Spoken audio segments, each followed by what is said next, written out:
On today's episode of Undercover Boss, the president of Moe's Southwest Grill, one of the fastest growing food chains in the world, goes undercover. Watch as today's boss gets down and dirty and does whatever it takes to see what's going on inside his company. By working side by side with his employees, this boss will discover who keeps his company running. I've only had 2 hours sleep today, and that's just something gets me up every morning, you know. But what happens when this boss meets an employee with a bad attitude? Mike, sweep the line. God, you are just a ding-dong. I don't like to see managers run a shift like this. Tune in to find out. Headquartered in Atlanta, Georgia, Moe's Southwest Grill offers healthy cuisine at 500 locations, serving more than 150,000 guests a day, making it one of the most fastest growing chains in the world. Leading this $500 million a year company and its 10,000 employees is President Paul D'Amico. My name is Paul D'Amico, and I'm the president of Moe's Southwest Grill. Welcome to Moe's! And they're known for their burritos, quesadillas, tacos, and nachos. Moe's was founded in 2000 in Atlanta, Georgia, and the brand grew very quickly throughout the Southeast. In 2007, Paul joined the company to lead it to its next evolution. Today, Moe's Southwest Grill has 500 restaurants in the States and in Moscow, and they're opening a restaurant every 6 days and growing very, very fast. Paul's role as president is to bring the most talented, high-energy people into the brand. My role as president is really to ensure that I am bringing the most talented, high-energy people into this brand. Paul's favorite thing to do is taking part in the culinary development and spending time with the executive chef and testing new recipes. Paul grew up in Eastern Long Island, and his father worked as a chef, and as a 9th grader, he took him to the restaurant to teach him about the business. Paul started to work as a dishwasher, and he really enjoyed working in a restaurant, and after finishing high school, he joined a culinary school, and he then got his business degree, and 25 years later, he's the president of Moe's. Since Paul joined the company, they've been growing very fast, but he still wants to grow faster and improve while doing so. And he wants to go undercover to find out if there are any issues that he can fix. He'll be going undercover as Mark Richards, a failed restaurant owner, and his employees will be told that he's a contestant on a reality show competing to win his own restaurant. For his first job, he travels to Fort Myers, Florida to work as a shift supervisor. Today I am in Fort Myers, Florida, and I will be working with a shift supervisor. There he meets up with Tito, and he takes him to the kitchen and shows him how to roll a burrito. He then tells him how to do it, but gets angry at him when he makes a little mistake. Paul is a little frustrated, as this is not how managers should be training new employees. During my first interaction with Tito, he said, I'm going to show you one time, I'm not going to show you again, and you're going to do it right. And that was a bit shocking to me, because that is not how you train within Moe's.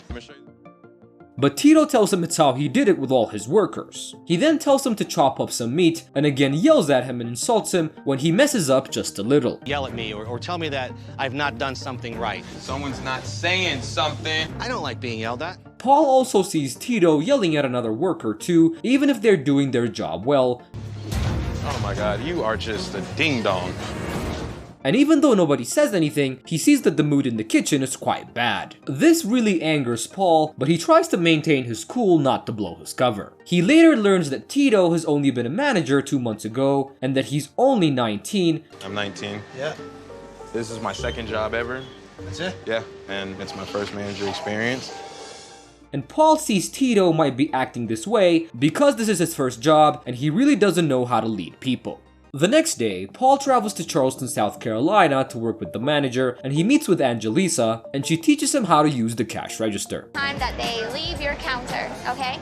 So you have to multitask, and you have to be happy the whole time that you're doing it. He then does the job, but he was a little too slow, which was not helpful at all because it was the lunch rush and people were waiting in line. But Angelisa helps him out and they finish the job. While working with her, Paul sees that she has a great relationship with her workers and her customers, as most of them are regulars and they really like her. You switched it up. Where are your tacos? I know. You didn't get your tacos today. Tacos today. There you go. Great, thank you. She then goes on to teach him how to make tacos, and with her great teaching skills and instructions, Paul does pretty well. But a bit later, he learns that she's a single mom that has to work long hours to support her 2 children. The next day, he travels to Columbia, South Carolina to work with a catering director. He meets up with Janet and she takes him on the road to the sheriff's department to set up a buffet. Paul sees Janet is very organized and meticulous in doing her job. The first thing that I got from Janet was that she is extremely organized. When I set up a catering, all of my utensils are to the right. And her customers really like her and invite her multiple times. They then go to another place to give free samples, and Paul accidentally uses his real name when introducing himself to customers, and he thought that he blew his cover, but Janet didn't hear him, so his cover was safe. Mark. I forgot my name. Well, I said my real name. I don't think that she heard it. We also see what Paul is really good at, as he's a great salesman, and without any help from Janet, he signs up new customers.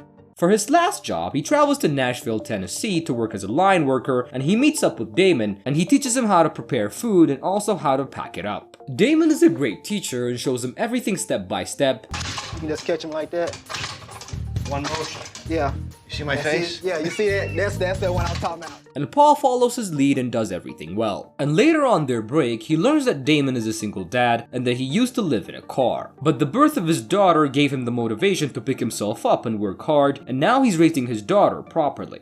Yeah, she's the reason I get up every morning. I've only had 2 hours sleep today, and that's just something gets me up every morning, you know. Finally, Paul's undercover time has come to an end, and he's met both great and not so great employees inside his company, but he's invited all of them to reveal his true identity. First in was Tito, and from the first second, tensions were high. Paul tells him that the way he treats his employees is unacceptable, but Tito defends himself by saying that when he got the promotion, nobody took him seriously, so he had to get more aggressive to get respect. Paul doesn't buy that, but tells him since he's still young, he'll give him a second chance and offers him a management training in Atlanta, and Tito takes the offer and promises to treat his employees better in the future. I treat my employees better. I'm a little harsh on them at times, more than I should. I made Paul a promise and I'm gonna stick to it. Next in was Janet, and he tells her that she's someone he would seriously consider putting on his executive team and that he loved her ambition and loved the way she worked. He then gives her $10,000 so she can travel to Moe's catering convention and pitch her ideas and also have a vacation with the rest of her time. He also goes on to add $5,000 just for her. The real me is someone that he actually learned from and that he feels confident in. That is such a compliment. Next in was Angelisa, and he tells her that she's a 1 in a million manager and that he appreciated how she treated customers and employees. He then offers to bring her to Atlanta to work with the executive chef and then gives her $15,000 to help with her tuition and gives her another $40,000 to help raise her kids. I appreciate it all. This is just one of those moments where it makes everything that we do worthwhile. I feel really good. And last but not least was Damon, and he tells him that he was a great trainer and worker and gives him $15,000 so he can get a car and $20,000 so he can send his daughter to a better daycare, and he goes on to give him another $20,000 for a college fund. And so I want to give you $20,000 to start her college fund now so that there's plenty of money in that by the time she's ready to go off to school. In the weeks since, Tito will attend employee training in Atlanta, and he's grateful for his second chance. Angelisa was recently engaged and plans to use the money on her dream wedding. And Janet is planning to present her ideas at the convention, and Damon, finally, has hired a great caregiver for his daughter and is shopping for a new SUV. And this is how today's episode of Undercover Boss wraps up.